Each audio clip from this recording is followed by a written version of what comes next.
भगवान कृष्ण अर्जुन से कहते हैं कि अर्जुन, संसार में यदि सुख चाहते हो, 3 काम करना पड़ेगा, बहुत सुख मिलेगा।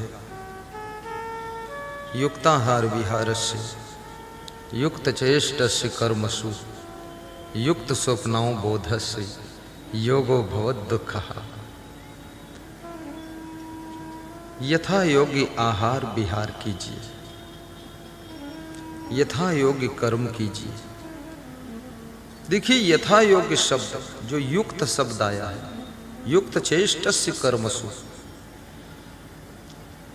कौन सा कर्म करने की योग्यता आपके पास में है और तुम कर क्या रहे हो। 1000 कुंटल लोड लेकर के चलने वाला ट्रक यदि 1 किलो वजन लेकर जा रहा है तो इस ट्रक की बहुत बड़ी बदनामी है। तुम कितना बड़ा कार्य कर सकते हो और कितने छोटे छोटे कार्यों में फंसे पड़े हो। सोचो जरा इसको। कहां तुम अरुझे ही हो। कितने लोग अपनी जिंदगी को साधारण चीजों में अरुझा के रख लेते हैं और उसी में जिंदगी भर फंसे रहते हैं। मैंने सुना है एक आदमी मेले में गुब्बारा बेच रहा था। जब उसके गुब्बारों की बिक्री कम हो जाती थी तो 2-4 गुब्बारा आकाश में उड़ा देता था।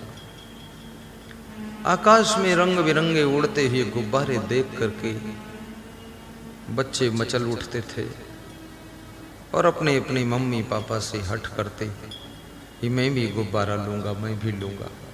तो उस गुब्बारा बेचने वाले की बिक्री बढ़ जाती थी, भीड़ हो जाती थी, तुरंत बिकने लग जाते थे।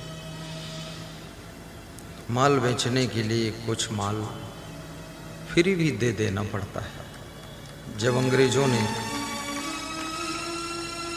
चाय का प्रवेश किया इंडिया में तो सबसे पहले फ्री चाय पिलाया।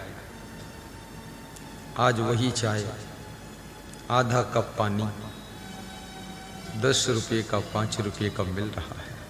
सोचिए, शुरू में फ्री थोड़ा, जियो कंपनी ने शुरू में फ्री कर दिया। जब फ्री कर दिया तो हिंदुस्तान के लालची लोग फ्री पर टूट पड़े, सभी कंपनियों का कनेक्शन कटवा दिया, वो फ्री में चले गए। बाकी कंपनियां ठप हो गई, बर्बाद हो गई, जियो कंपनी केवल रह गई। जब उसने समझ लिया कि अब दूसरा कोई ऑप्शन नहीं बचा है तब उसने चार्ज लागू कर दिया। तो जितना साल 2 साल फ्री दिया था, पूरे हिंदुस्तान के लोग उसके कस्टमर हैं, सब वसूल कर लिया। अब लोगों के पास ऑप्शन भी नहीं है कि अब यही एक है, क्या करोगे, अब जितना चार्ज लेगा देना ही पड़ेगा। उसने मार्केट में अपने आप को केवल रखा, बाकी को निकाल कर बाहर कर दिया। याद रखना, कोई भी क्षेत्र में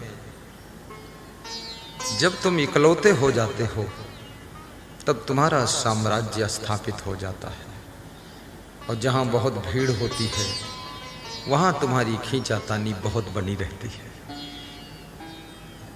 ये बहुत बड़ी बात है।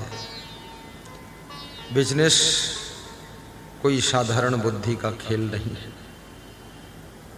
बिजनेस में परिणामदर्शी अग्र सोची बुद्धि की आवश्यकता पड़ती है। जमाने के अनुसार बिजनेस के पैटर्न में परिवर्तन, रूपरेखा में बदलाव लाना पड़ता है।